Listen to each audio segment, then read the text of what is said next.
Chris McMurray has joined us, so we can get started on reviewing the EduJedi digital learning experience standards for what details might be missing that would really help your whole organization. There's been a lot of work done by the EduJedi over the summer. I think we've had 20 meetings so far to review all the terminology in the dictionary, add terms, edit terms. It's been very arduous. And then review all of the digital learning experience standards, first for administrators with 2 panels, then for teachers, and then for students. A lot of work there. And then we've also done a lot of work on the EduJedi instructional design model, which we currently have teachers crafting lessons to fit those to see if they can win an award on that. I'm going to pull up your slides and then pass you screen sharing. Perfect. Yeah. Pass me the mouse control. Yeah, pass you the mouse control. While I'm doing that, I'll just mention, we had similar situations in every city we were in live so far this year.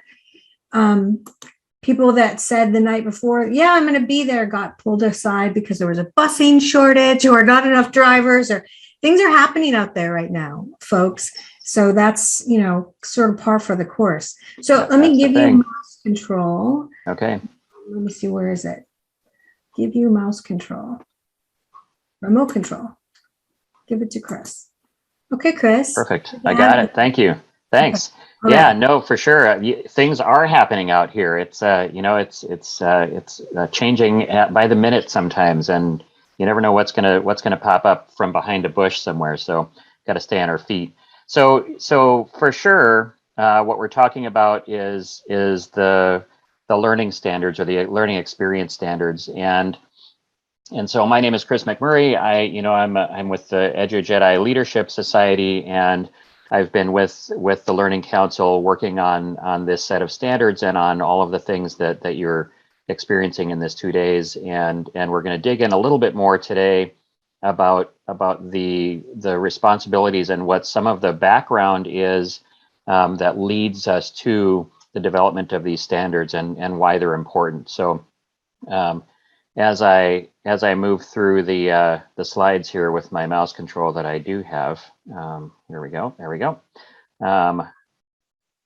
So I've been in the ed business in a number of roles. I started out as a classroom teacher, and started in the classroom with some technology, such as it was, and really began to experiment with those things. And we've been working toward this transformation that then became critically important and required as soon as the word pandemic entered our vocabulary more significantly. So now more than ever, this is important information to understand and to digest and sort of figure out how it fits into your system and your thinking. So what we're talking about today is really beyond digital literacy, right? So this is a deeper understanding by leadership and by learning leaders and by learners themselves about what a digital learning experience should be, and what a learning experience should be, and then more critically, how do our systems align to create that and to support it, and then to help it grow and move, and how do we support teachers in that? How do we support building administrators, all of those jobs that are so daunting and that we have all experienced. How do we help that to move forward? Because that's really the purpose of technology, is really to help us to do the human things, right? And so technology has evolved to such a point where it actually can, right? It can actually do that, and so we're gonna look at a few of those things today. So we're going to spend some time looking at the standards and some more information, including the scale here. But before I get into that, I'm gonna sort of briefly set a stage for why the things that we're about to dig into here in terms of graphics and identifiers is linked and important. And so, for example, one of the standards for administrators talks about the system conducting a routine inventory of knowledge objects. First of all, what's a knowledge object, right? And then what does it even mean to conduct an inventory? How are you judging those, and how do you evaluate those? And so that's information that you're going to need to have. That's some background information. So another one is how do How are learning objects aligned to academic standards or goals, right? How is it meeting accessibility requirements? How are knowledge objects meeting digital file resolution and interoperability requirements and things like that? So what do you have to know in order to do that, right? If that's the standard that you're trying to meet and that's your responsibility as an administrator, what do you need to know, right? The knowledge object delivers its concept in a way that causes learning. Huh? That's all information that as a leader you need to know that. If you're the CIO, that's information you need to have. So jumping back then from that, knowing that that's where we're going to end our conversation today. The rest of the information that I'm gonna fairly quickly move through is really what you need to know in order to go do those things, right? And if that's our responsibility, here's information you need. So, for example, this is a digital curriculum characteristics scale. And it goes from the very simple and less sophisticated end, which is on the right-hand side, over to the highly sophisticated and highly designed end on the right-hand side. And this is important information to understand as a leader and as a practitioner, because as you design things and experiences using tools and resources, it's critical that we start to move up that sophistication scale. Oop, wow, interesting. I didn't do that.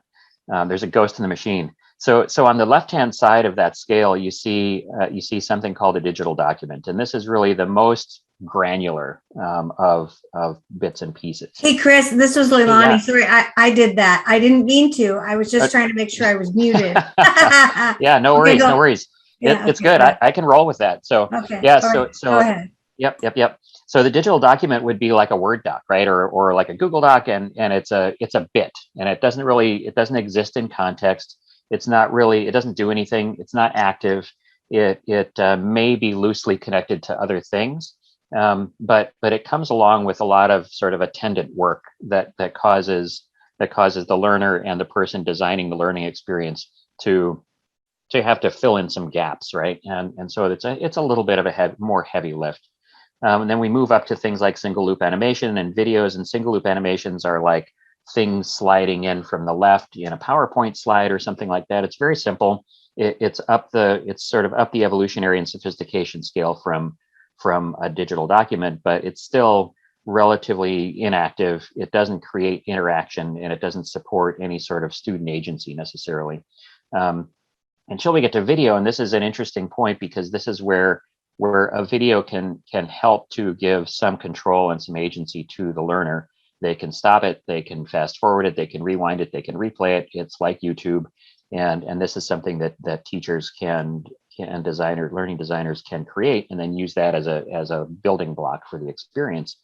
Up to collections, and collections are things that are objects that are curating types of resources, and these are great. There's a number of them out there, right? And you've seen some of the sponsor lists on the Learning Counsel events include those, right? And so you see the collections of information that is joined by some content areas and by some ideas, and it's searchable and it's aligned with standards, and it's almost three-dimensional, and you can sort of move and navigate within it. And you can you can find what you need to know, and you can find information. It can be relevant to what you're learning and what your experience is, and that's a great building block. And it again, it's stepping up the scale of sophistication so that you're allowing student agency to be supported, and learner identity, and those are two critical aspects of the design. So then we reach sort of a tipping point, right? We reach a little bar there. And we jump across from collections into a feedback type of a level. And the feedback level is interesting because this is the first time that the machine and the resource is taking more load off of the teacher and providing some interaction with the learner in a way that isn't seen in any of those lower characteristics or of the digital resource. So that feedback level is the first time that a question is answered, information is given based on input from the learner, and suggestions are made. And this is where we start to see a lot more interaction between the learner and the resource, and that resource is really taking off the plate of the teacher some of those very basic level feedback components. And that's good. That's sort of what we're after, because if you notice at the top from the left to the right, there's an arrow. The left-hand side of those digital objects really requires more time, more human time, in order to put them together, in order to make them work in a way that is going to be interactive and meaningful to the learner. To the right-hand side, where we're using automation more, and that feedback loop, feedback level is the beginning of that. We move up into coding, and this instance of coding is really sort of the low level of coding, right? It's not professional grade. It's more like the amateur coding that I would probably engage in, creating a website or something like that in WordPress. And I'm using a WYSIWYG type of an editor, and it might look great and it might do what it needs to do. And again, although simple, it really does allow the learner to move and navigate through an experience. And you can create a sort of a world within which they can experience things, and they can go get links, and they can link to and from, and there's some lateral things that are happening, and that's good, because then we're allowing them to immerse themselves into the learning, giving them a bunch of options, helping them to navigate through, because we've thought about what they're doing, and then they can go get the thing that they need in order to move forward.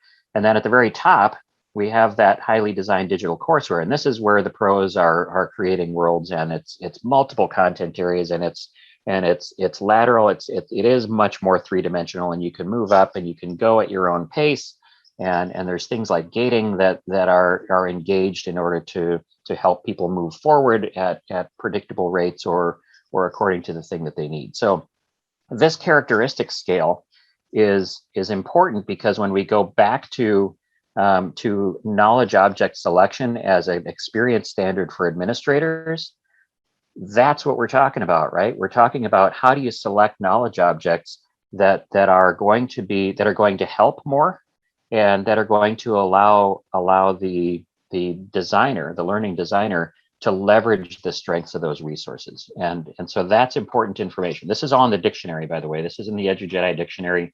And if you don't have one, go get one. It's downloadable on the Learning Counsel website. It's definitely a good piece to stick in your back pocket and keep handy.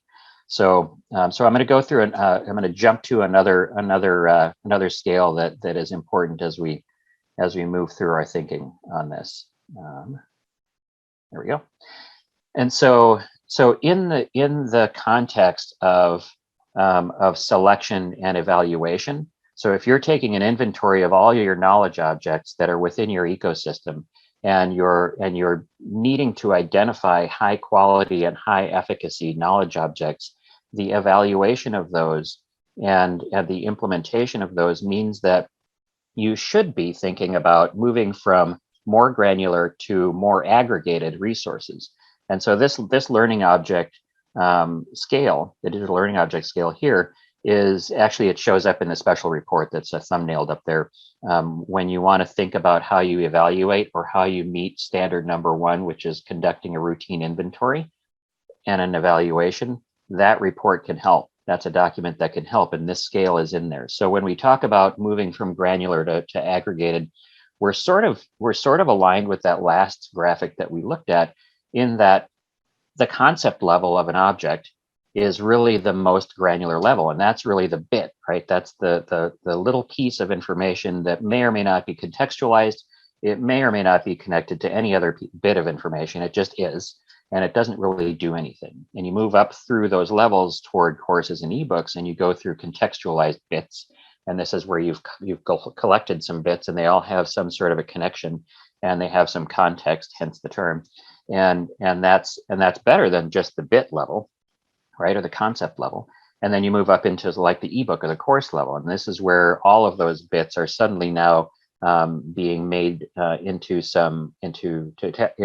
a context and a structure that helps you make meaning and helps you use those resources.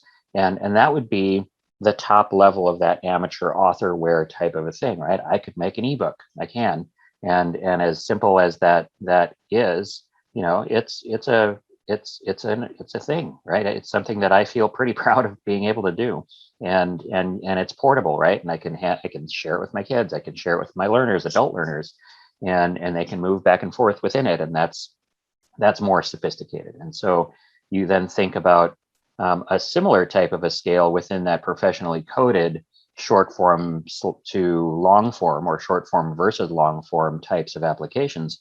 And again, you want to move from the granular level to the aggregated level. And the reason that you want to do that is because you want to move away from bits that are not so connected to collections and worlds that help to immerse a learner into an experience. And you can build with those much more readily than you can a whole bunch of bits. It's less of a heavy lift. So that applet or app level, for example, is our short form, right? That's our short form level. And this is your math application, right? It's great. It does the trick. It does what it needs to do, and it was designed to do one thing and one thing only, and it does that. And it's not bad. It's just not as sophisticated and not as it doesn't have as high utility as some of the others, right? So then you move up into course and courseware and collection, and as you move up, you start to see things show up in those resources like gamification, right? And you start to see things like a lot of the definitions that we'll sort of glance over in the dictionary, things like gating show up as a concept, and you start to see elements of VR show up. You start to see some machine learning show up, some of the predictive ability that those engines have to help the learner to move through resources and their learning toward targets and goals. Those things start showing up as you get down that scale, so that ultimately you have some intelligence in the software being built in that actually increases the level of learning that is being done within the context of that resource.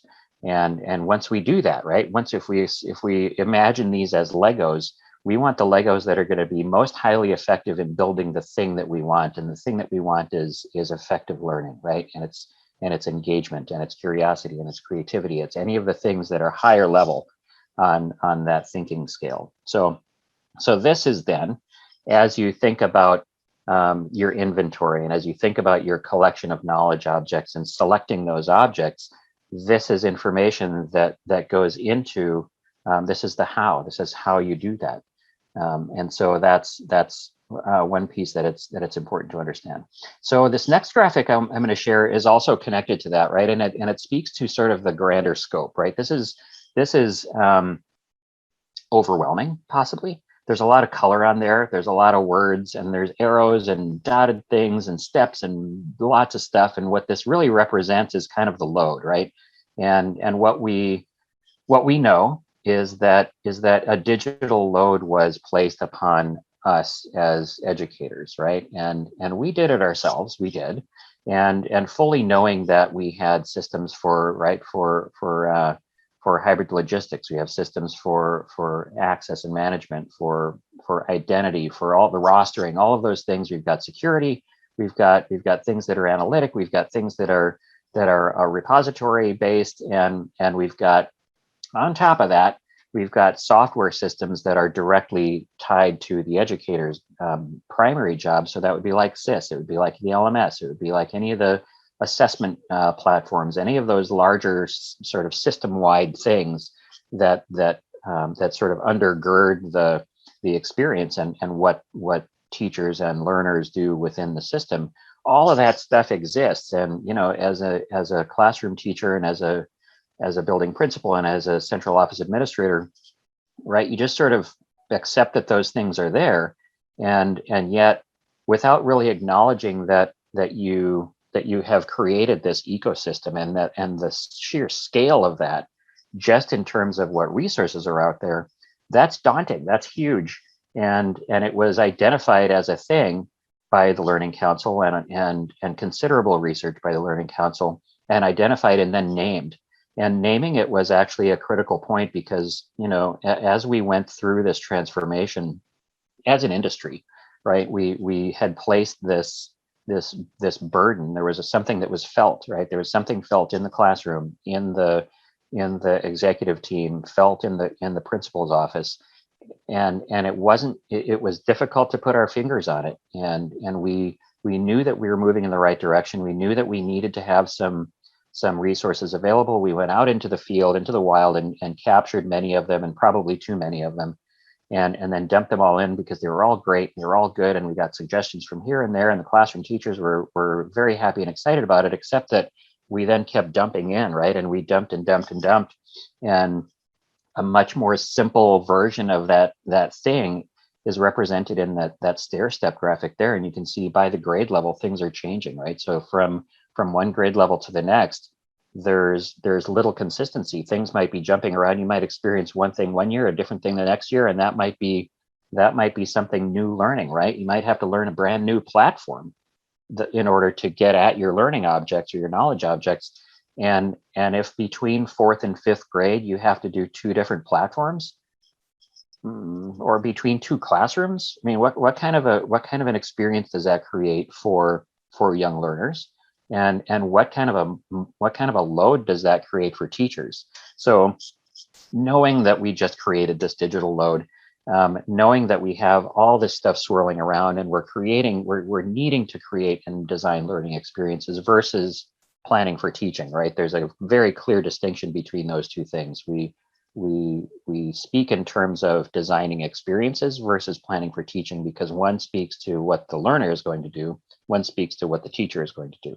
And so we want to move toward the designing learning experiences end of that conversation for sure. And so what was missing in this model architecture, right, for personalized learning, because that's where we're all going, personalized learning, what's missing is the logistics end of that. And so that's another consideration that shows up in the standards for administrators, and it speaks to how you're leveraging those types of systems and the knowledge objects to and then adding a layer of logistics and sort of location to that, to create an experience, and always mindful then of what is that end user experiencing in the thing that I'm building. Am I using auto cohorting? Am I using a calendaring type of a function? Because all those things exist. We just have to figure out how to do that. So that's a lot, right? I mean, that's a ton of information that just hopped out of that screen at you. And it really can be overwhelming. And it's for sure worth digging into as a system, and in the context of these experience standards, it can help, and the experience standards can help to break this down a little bit. And there's a lot of people that are already on this path, right? They've already been down this road, and luckily we get to work with a lot of those people, and that's very helpful. And in fact, it's heartening to me to know that I can turn to one of my colleagues who's been doing this for longer than I have, has gone down this path, experienced some pain, and can speak to that. And that's meaningful, because that means we're going to get somewhere, right? We're going to move forward. We're going to continue to evolve in our thinking and our practice, and be able to get there. So keep that in your back pocket too, as we get closer to the standards. And so I want to hop into the dictionary very briefly, because you can look through the dictionary at your own pace, because I want to get to the standards a little bit more specifically today. And so the dictionary, if you haven't seen it, is organized into categories. The categories are really designed to help you understand and sort of chunk this information. The thing that I want to highlight about the dictionary is that a lot of the stuff that shows up in the standards is referenced to the dictionary. The dictionary provides you with a common vocabulary. We all know that in change, right? We have to have a common vocabulary, otherwise misunderstanding happens. And the misconception that you can sidestep with mixed vocabulary is helped by that dictionary. And so what I would recommend is that anyone who's a chief academic officer, pick this up, go have coffee with your chief information officer or chief innovation officer, and sift through this thing together. Because my sense is that, and my experience is that I might know one thing as a chief academic officer, my CIO might know a completely different thing, and yet we have to be speaking the same language. If we want this system to move forward, that person and me have to be arm in arm, and that's a new responsibility for leadership. It is less common than you might imagine, and some of you listening in might be thinking, "Gosh, I do have a great relationship with my counterpart in the IT world, and we do go to classroom visits together, and we are out in schools together, and we are seen together doing similar things and speaking similar talk." And then there's others of you that are like, "Gosh, I wish I could, wish I had that." And so this is a great bridge. This is a perfect bridge, because if you know that you have a responsibility for addressing interoperability, that's not just tech, that's teaching. That's teaching and learning, because that's our business. So I'll go through a couple of these definitions. Trigger, right? It gives you sort of an example, gives you some definitions.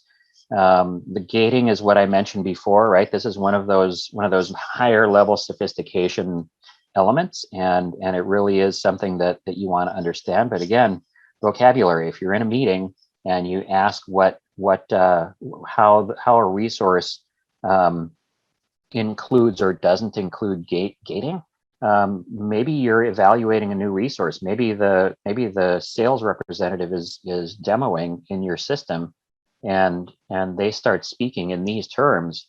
You can either know what they're talking about and then use that knowledge to interpret the resource and evaluate the resource, or not, right? And so come from a place of knowledge. This is where that stuff lives. Hostile characteristics. This is interesting because this shows up not only in standards for administrators, but also for teachers and also for learners. And that's not just that's not just young learners, that's adult learners as well, right? So your learners now have a responsibility to know what characteristics exist within a resource that may be hostile in some instances, and be able to sidestep that, or at least work with it in a positive manner. Modal's another example, and there's plenty of these, but you can take a look at this, and it's written in English so that even I can understand it, and so that's good, because then when I'm talking to my tech person, my counterpart in the tech world, I can be like, "Yeah, I'm going to impress you with my knowledge here. I know what a modal is." Nesting is an interesting example that just shows up in here because it is actually tied directly to a standard for teachers that we'll talk about in just a couple of minutes. And this is important because where does this also show up for students, right? This shows up for learners as well. How are you tagging and organizing your information so that you can actually find it? That's a critical thing. So I'm gonna leap into standards, because I know that we're going to run short of time, and we have quite a bit of information to sort of impart. I apologize up front that this is sort of a brain dump, and I'm skipping over the top of a lot of stuff that is much deeper than the time that we have today. But I definitely encourage you to go back at the end of today. And as you begin to reflect on what your experience has been in this 2 days, begin to apply the standard set from the dictionary to a lot of the things that you've heard. And what you'll recognize is that a lot of the things that were spoken about in the sessions that you heard, and from the resource providers who also presented and spoke, is that a lot of those standards are starting to show up in those discussions, and that's good, because we're starting to make meaning, or starting to connect those things. Standards are just standards, and they're just words on a page unless you start to actually use them to do something. And their standards are not just there to create a pain in the behind for people, right? It's not creating more work. It's designed to help guide and direct you in the job, so that you're not having to make it up. If all of us are making things up all the time, then gosh, it's going to be a slow go. So, and the kids don't have time, right? We can't wait for it. So these standards really, for administrators, they speak to the new professional responsibilities, right? And they're relative to selection and management of digital curriculum resources, right? Objects and systems, right? And the systems that support those. And those systems are not just like my network, right? What we're talking about is is other things. What is the evaluation cycle for those things? What now does this mean for systems for adoption of resources? What does this mean for systems that include professional learning for teachers and for administrators? And what does this mean for how all of the levels of leaders within a system, how do they all learn, right? And we always have conversations with folks, just sort of bouncing ideas off. And one of the questions that always comes up is how is your executive level in this learning and in this transformation? Where's the superintendent with this? What is their level of knowledge? Where are your director levels? Where are your academic officers? Where are those folks in this learning? How is your CIO? How is your CIO engaging in the teaching and learning conversation, and then helping that to move forward? I worked with a CIO that thankfully was probably the best that I've experienced and had the pleasure to work with, and he routinely would talk to his folks in the tech side and say, our job is to make them look good, and he would point at the teaching and learning team, and that's the business, right? We're in the business of teaching and learning. So I'm going to share some examples here, and I've got a bunch more that are in this standard set that I just spoke about previously and then connected those diagrams to, but weighing the impact of resources for actual cost, right? So whether it's free or not, right? We know that free isn't free. We know that paid resources are generally better. We know, however, also that there's different types of pay structures, right? So you can purchase things and they're on a subscription basis, and they're site-based, or they're enterprise-based, or they're single user based. And what does that even mean for your system? Because if you're going system-wide and equity is a lens for you, which it should be, then going site by site, does that help equity, or does that confound equity?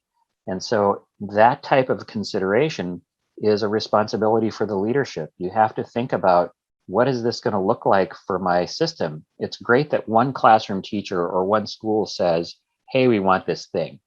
Might be a great thing, but what happens if I take that thing and multiply it by 100 schools? Then what? Then does that model still have validity, or am I opening up a can of worms? And then can I go back to the resource provider and say, okay, great, so we looked at this for one school. We now want to talk about it system-wide. What's your enterprise pricing model for this? And maybe they didn't think about that. Or maybe they go, well, it's site by site. And then how do they do that? And so you have to understand that. You have to understand the licensing, the business model, any of the legal language, any of the things that talk about data ownership, security, all of those things that show up in that agreement. That's your responsibility. If you're the chief academic officer, you can't hand that off to the legal department. And if you even have a legal department, but you do need to sift through that, because ultimately you're where the buck stops, and you have to create a safe system. You have to create a system that is highly effective. Hey, Chris. Yeah. I'm putting up the document, so perfect. Thanks. You could show the rest of those standards. Yeah, for sure. Yeah, I've got that on my screen. I was going to sort of trip through those, but thanks for putting them up. So in front of you is actually the real document. And if you have this document already downloaded, for sure, open it up, because what we're talking about now is all of these definitions and responsibilities or standards that are relative to knowledge objects, right, and systems. And so even knowing what a knowledge object is one of those things that you will need to dig into. And so what we've been talking about today is this first one, is conducting an inventory, right? How are you going to do that? How will you measure the efficacy of all the things that you have, and then begin to winnow down to the things that are most effective, right? That's something that's a struggle. That's not easy. And yet there's some models out there that will help to do that. there's some pioneers in that aspect that have figured out some lenses and some rubrics that you can use to take a look at things, and then look for redundancies, right? How are you maximizing the system? How are you stewarding your budget? And how is it that your selections, right, in that number 2, how are you selecting them? Do you have a rubric for aligning to standards, right? I've seen a number of rubrics from some of the school systems that are really rocking this. I mean, they're amazing at this, and they've created those standards, and they've the rubrics, and they've got some lenses, and they've stepped back from just the very surface level of that meets the standard. It has some learning capabilities in it, and they've gone back to what is our philosophy as a system. What do we believe about teaching and learning, and about what an experience should be? And does this resource match that? Because if it doesn't, then it's time to keep looking. And it's okay to keep looking, because you want to make sure that if you don't, you're going to put in place a Lego piece that doesn't fit. It's going to be sort of like when Lego came out, and then there was like Mega Bloks, and Mega Bloks was fake, right? And so maybe they fit, but it doesn't fit quite right. So it has to fit, right? Accessibility requirements, that's a big one. How are we supporting equity in the things that we select? How are the objects addressing completeness of knowledge, right? So completeness of knowledge, there's any number of resources out there that get to a certain point and then they're done, and that doesn't make sense when you're trying to build a seamless experience that takes the roof off but continues to raise the rigor floor. How can you do that unless you can identify what that comprehensive nature is of the resource? So that's a really important one. Rigor and relevancy, right? How is the learning object?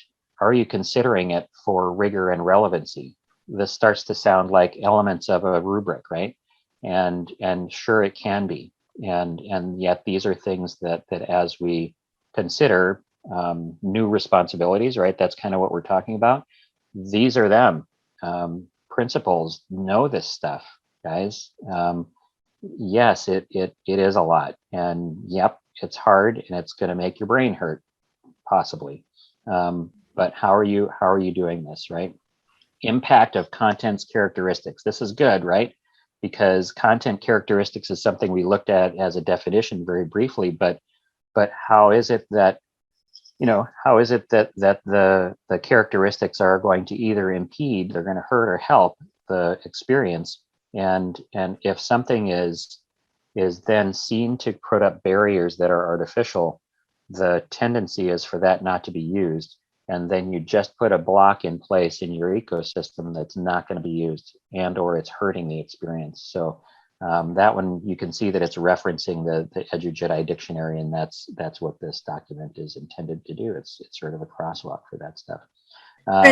Chris, do you want me to move on to the teacher ones? Yeah, actually, I want to point out one more, and then we can move on to the teacher ones. Okay. So the one that I want to point out is 17 and 18. One of them is working progressively, and I would say explicitly, toward full individualization and personalization.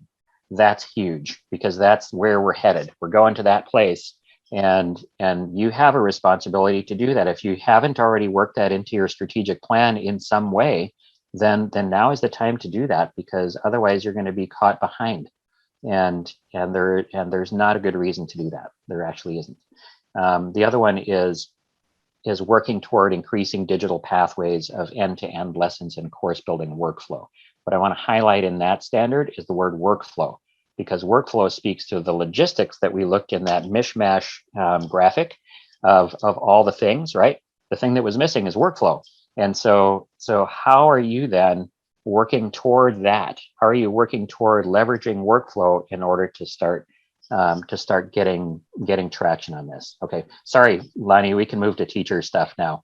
Yeah, I just want to also comment on that, because what's missing in the LMS world is that workflow. It is teacher-centric only, Yep. which really hamstrings institutions when they need to be able to deliver an ungated path experience, which means allow the student to go ahead and have marked very specifically when the intersection would be with teaching, which is a flip of the normal construct, but it's what is the competitive stance right now of all the online schools and all of the subscription-based sites. So a school's ability to execute for that does require them to build that end-to-end, which is, that's just speaking gibberish to a lot of teachers. They're like, what? I just get my lesson ready the night before, for the next day. So that's the hard part of these standards. I just want to make that comment.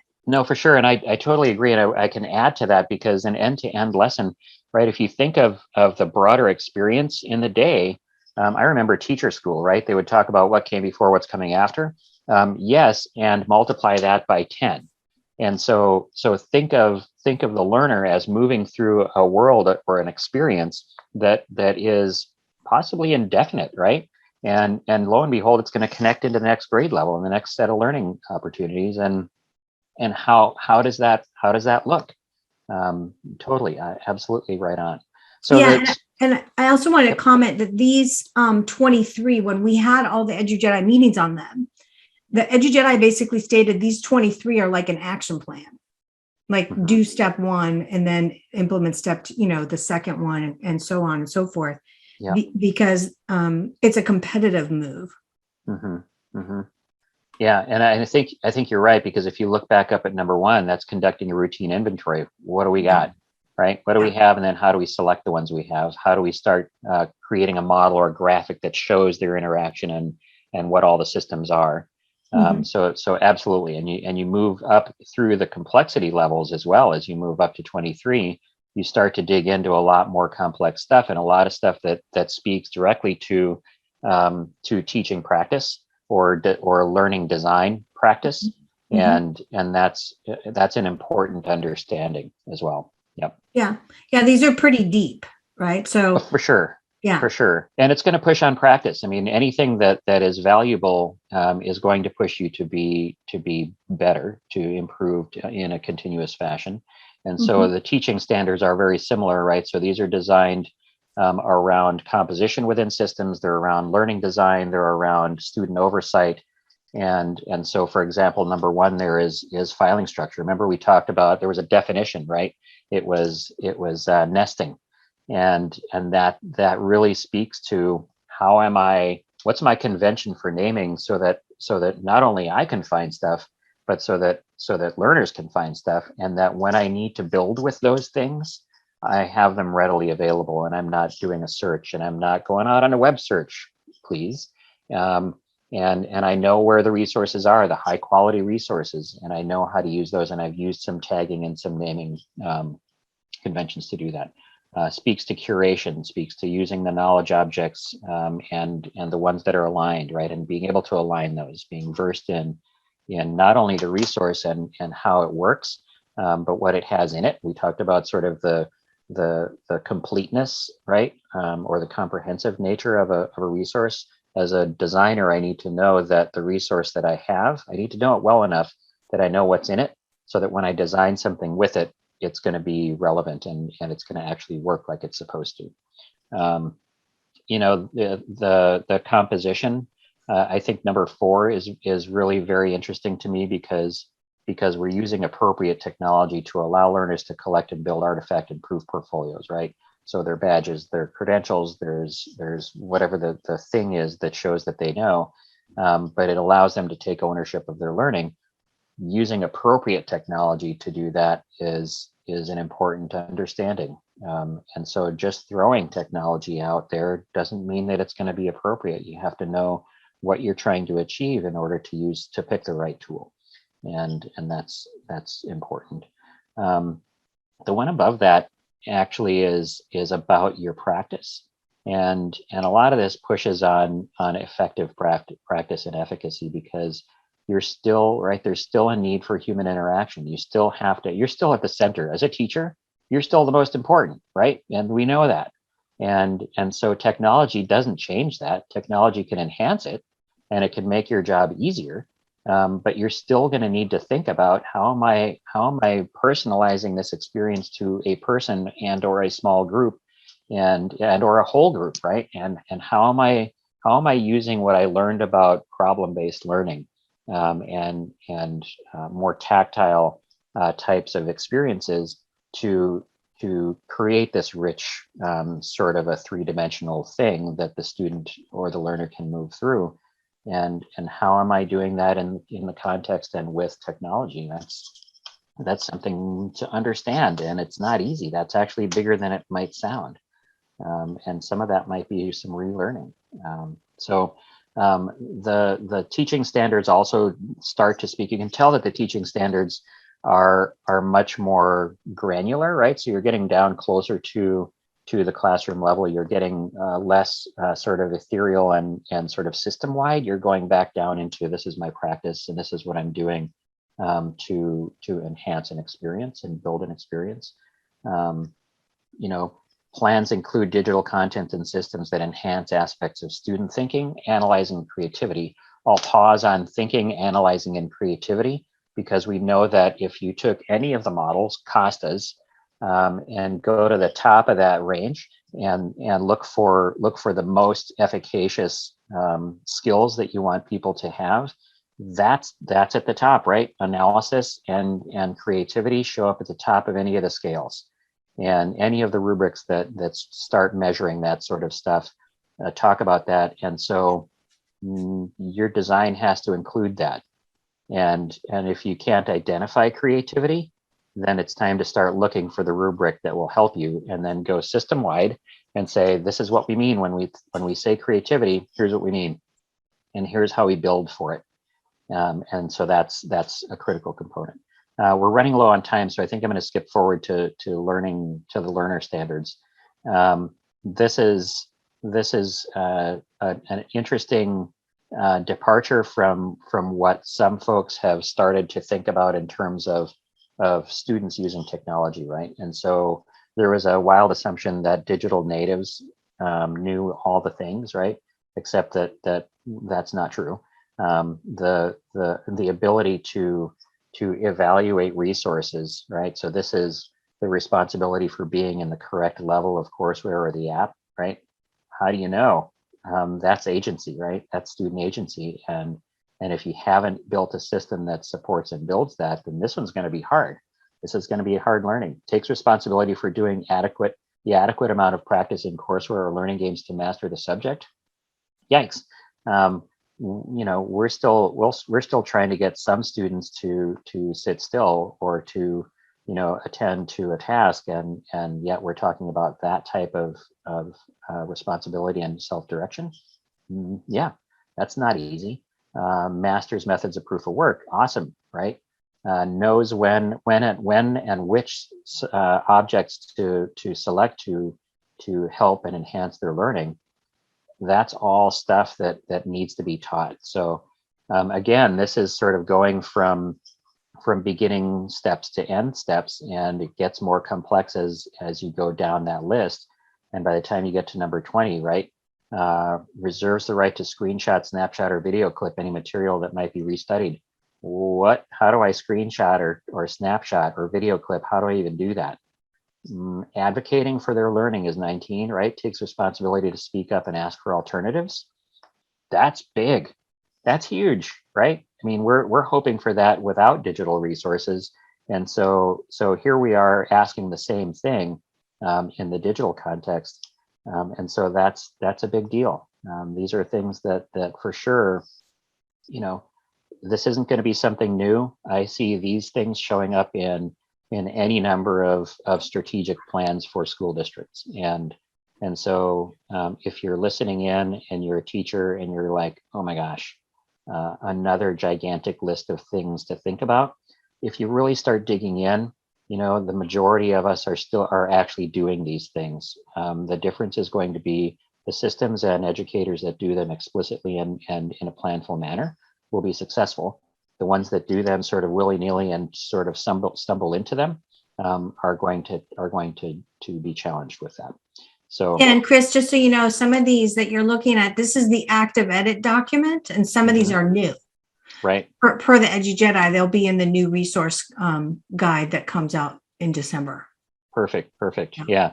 So this is, and as Lonnie said, we're evolving this. This is continuing to evolve, and as we learn more and know more, then things will be added, and it's it's intended to be a useful document, and I think it definitely is. So I think we can skip to, we've got just a few minutes left. Yeah, I'll just mention that in the document is the UIUX ones that normally the tech people have to pick up. This is not something that teachers and administrators normally care about, but when they're looking at apps, they need to be aware of these responsibilities. Like if they're going to buy something, they've talked to the software company about 404 page redirects.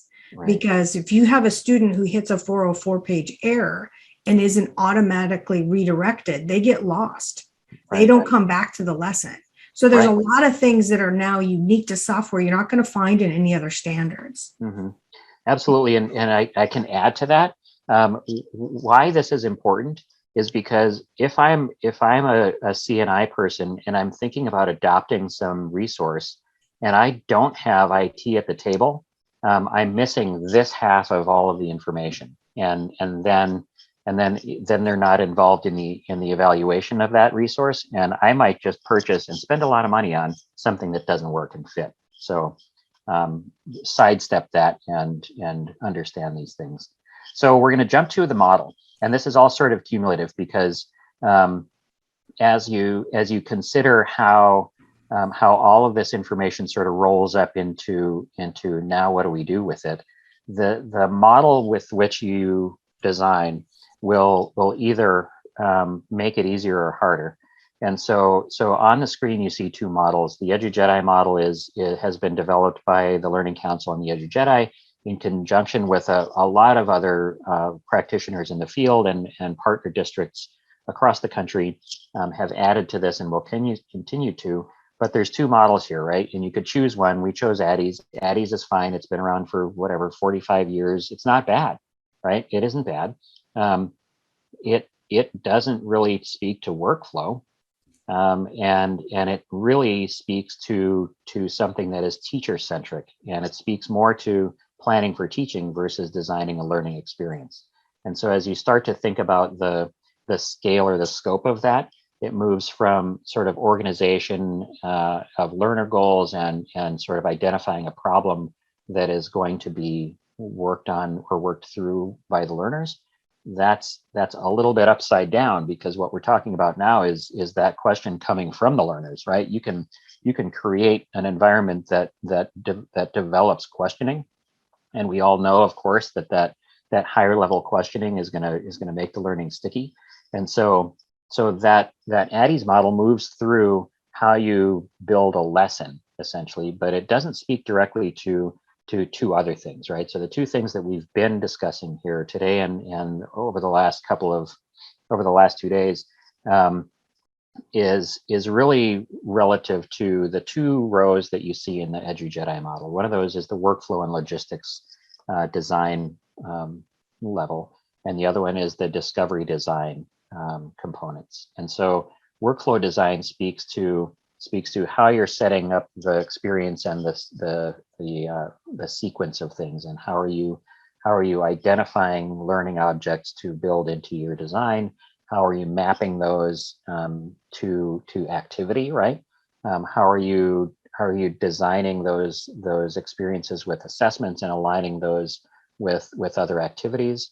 How are you implementing that in a sequence or a lesson or a learning experience, and then ensuring that there are intersections, right? So the intersection and logistics column there, number 5, really speaks to how am I going to move some folks through some learning with digital objects, but then at a certain point flag a human interaction that might be a small group, it might be a teacher-led group, it might be a peer-led group, and yet how do I trigger that so that it happens, and so that I'm not stopping everyone and going, okay, everybody switch, right? So that's old school, rotating learning groups, if that ever worked, right?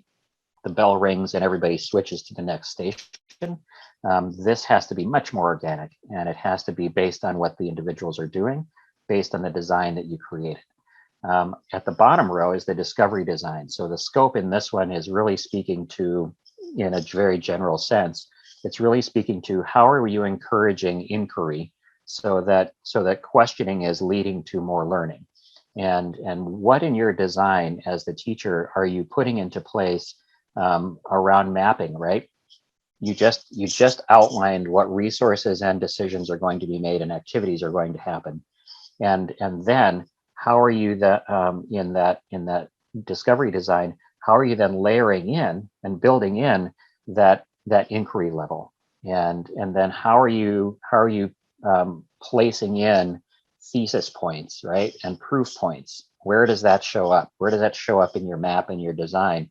Because what you're thinking about this now is a roadmap, right? You're thinking of, we're going to Starbucks, and along the way we're going to take a detour to Dunkin' Donuts or whatever, right? You get the idea. We're going to go these directions, and one decision may lead a learner off a slightly tangential path, and that's by design, right? And there's resources to support them as they go along that path and then come back to the other path. So those are all things that are considered within that discovery design row, and then ending in that interaction component. But then ultimately, is this the end, right? Is this the terminus? And am I ready to jump into another experience, or is there a continuance, right? Do I continue along the path, deepen my understanding? It morphs into something that's connected, but slightly different, and you decide that as the designer. You have to have already considered that at the end. And then have assessments built in along the way. So one of the examples here, this is sort of a made up math type of an example, but right, your scope, you're checking the pacing for the next objective, you're looking at state standards, you're aligning all those things. In the mapping and curation, you're considering that 50% of your kids are remote, right? Now, what are you going to do? So you've got some hands-on learning, you've got some PBL types of things that are experienced, and they're tactile, and they're using their hands, and they're building things and being creative and analyzing and using all of the higher level thinking skills. And then you move all the way up into that intersection. Now how does that, now that they've been moving through this thing, right? They're cutting up some fruit or vegetable and they're labeling parts. They're asking questions. They're writing those questions down. They're interacting with each other, digitally or in person, and that's all awesome. And so now, where's the intersection? Where do we? At which point do we stop and go to the teacher? And this is where we have tagged activities to have certain students come to a small group and have a reflection point or something like that for the continuation, right, or termination. The students who made it through all the steps, you might terminate that and trigger them into another activity. For students that have not yet completed all the steps or have gone astray within that while you're monitoring them, you'll know that, because as the learner, as the teacher, your number one job is to learn the learner. You'll know who needs to continue with this, and then what resources they're going to need as they continue to move forward. So I think I'm pretty much out of time, although there's lots of exciting stuff that is included in this. And I'd love to spend more time digging into those standards, because it really is helpful. I mean, as a former administrator and as a former classroom teacher and instructional coach, I mean, if I could have had this set of tools as an instructional coach, that'd be gold. And so I highly recommended for sure. Yeah, and Chris, because we were missing that first speaker, we're going to try to advance the schedule right now with our other speakers coming later in the day, but we have time right now to talk about all this stuff. So obviously the first thing is all these standards are online. So you can find them, they're also in the EduJedi dictionary, so you can download that whole document. You can use it for your own PD. You can use it, to guide your internal targets, like what you need to get done with administration, with your teachers, with your learners. Mhm. And again, these digital learning experience standards, the model and the definitions, they keep evolving. So it's good for if you stay tuned for when the next edition comes out. But we really want to discuss with people their new responsibilities, or have you think about these. I know we have not a lot of attendance right now. We never do, given the state of the market. But if you're on the line right now and you want to ask any questions, please do. These are the things you should be thinking about. When we put out this video nationally, normally we get pinged with questions online. But we really want to make sure that, you're thinking about these things real quickly. Right. If I could hop into that, I mean, this is this list of 5 here. It's not an accident that learning design is number 1, because that's really what this is about. This is about learning design.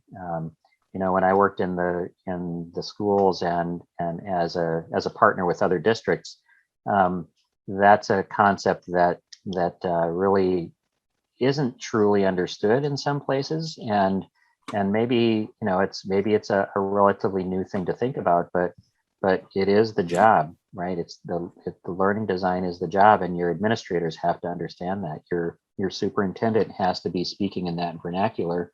They're going to get questions, and they need to have been prepped by teaching and learning, and they need to understand where you're headed, and sitting down with teaching and learning and IT together in the same room, whether that's in your executive team meeting or a side meeting that you have with your operations team.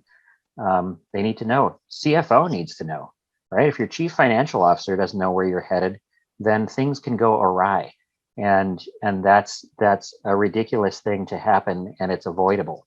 And so even your CFO, drag him in there, show him the dictionary, sit down and say, hey, we're going to break this thing together, and we're going to take a look at all this stuff, because you need to understand where our money's going. And when I say, yes, we do need this money maintained in our curriculum budget, even though it looks like technology, it's not. And here's why. Here's why it still lives in teaching and learning. And so that's critical. Everybody's got to know what their role, how their role impacts the larger mission. And so this information can help. And it's as relevant to those guys in operations as it is, the facilities people. Get them the 3rd teacher book, and help them think about what is environment. How does environment impact learning, and how does it help personalization? That'll be a fantastic conversation to have with them. So, yeah. Yeah, and I want to comment that anyone who's attending today, you have gotten a badge, but you have to be in nostory.com for us to give you your badge. The other thing about what's in nostory.com right now is in the EduJedi Leadership Society group, which is, a subset of all the No Story members. There are 9 courses that are inclusive of the first one that teachers should take is the sustainability course, like basically how to survive as a teacher and understand kind of what you're up against.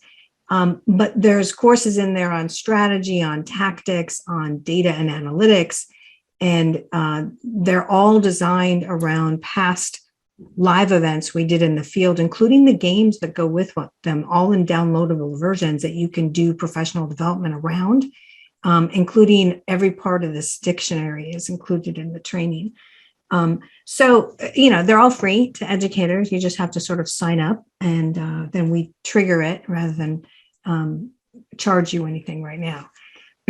So thank you, Chris. That was awesome. Yeah. I just want to make sure if anybody has any questions, ask them now, type them in now. And then we can, make sure we answer you on all of this. But this is a lot to absorb. And we realize that part of the goal here is that you're thinking with your own professional development and your, your sort of how you're running things as you level up, because the early things to do is basic digital literacy. This is the next level. And once you get this in mind, all these pieces that Chris just represented to you, this is how you maintain sanity without going nuts as you do your digital transition. Wouldn't you agree, Chris? Absolutely, for sure. Yeah. It's maintaining sanity, and again, I think I mentioned it before. It's not easy, and it's okay to admit that it's not easy and that it's going to be hard and it's going to hurt for a little while. But you've got friends, and we can help, and we have a lot of connections with people who have been doing this successfully for some time, and that's good. It is beyond basic, but this is you got to start. And you just have to jump out and do it. You have to just go. Yeah. So thank you very much.